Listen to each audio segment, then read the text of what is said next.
Finally, we get a Seth Rogen Christmas movie. Let's see how this goes.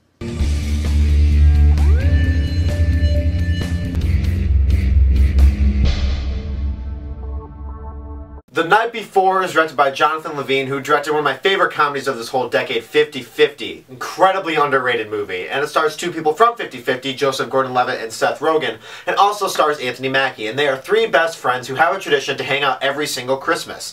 Since Joseph Gordon Levitt's parents passed away 15 years before, they decided to be his new little family, and they'll spend Christmas with him every single year. But this is going to be their final year together because they've grown up and moved on, and Joseph Gordon-Levitt's still kind of stuck because Seth Rogen is now married and is expecting a baby, and Anthony Mackie is a huge football star, and so they decided to have one big final year where they do every single tradition that they do. It's also going to a party that they've been trying to search for and trying to get invited to for years. Now, I've been looking forward to this movie for a while. I love Seth Rogen comedies. I know it's not everybody's movie, but I always like them. They're always really funny, so I'm always really excited to see it. And was this movie funny? Of course it was. It was absolutely hilarious in my opinion. I really liked The Night Before. Since this is a Seth Rogen comedy, you know there's going to be a lot of humor involving marijuana, a lot of drug humor, and of course those scenes are absolutely hilarious, especially when it comes to Seth Rogen. Seth Rogen, in my opinion, was probably the funniest out of the three. Every scene that he was in when he was like on so many drugs, so messed up, it was so funny, especially a scene that you saw in the trailer where he's at a church. So incredibly funny. And there are a lot of really memorable lines in this movie too, especially coming from Seth Rogen, Joseph Gordon-Levitt, Anthony Mackie, and another person, which I don't want to give away any other people in this movie, because like maybe you don't know that they're in this. And I want you to be surprised, because there are a lot of funny cameos in this movie. And one thing I was anxious about with this movie is that I wonder how the chemistry was going to be with those three guys. I know Seth Rogen and Joseph Gordon-Levitt did because of 50/50, but I was really skeptical on what they were going to do with Anthony Mackie, and they pulled it off very well. I thought the three had very good chemistry with each other. There were definitely a few scenes where involved all three of them where I thought they were so good. They had great chemistry in those scenes. Not the entire movie, but we'll get into that later.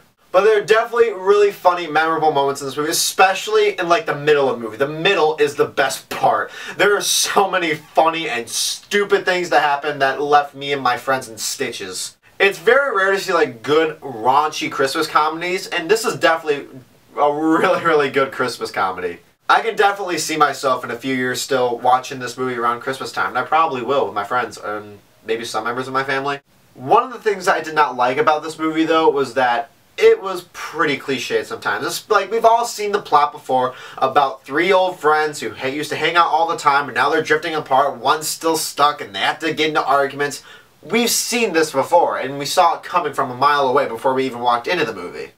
I thought they could have portrayed it a little better, especially in some of the dialogue department, because it's just the same thing that we have seen in other comedies, and I kind of wanted to see something new. And it wasn't just the whole friendship thing. There were definitely other cliches in there that I definitely saw coming from a mile away, especially when it came to like really funny scenes. I'm like, it could be that, and it happened. But it wasn't too big of an issue. I was still laughing my ass off this entire movie, and I really did have a good time with it. And the only other thing I could really say that's a negative thing is at the beginning, I think, could have been a little bit funnier. Like, they didn't have as much character development as I hoped, especially when it comes to Seth Rogen comedies. Like, the beginning is usually sometimes the funniest parts of the movie. Like, the interview, I thought the beginning, like the first half hour to 45 minutes was hilarious.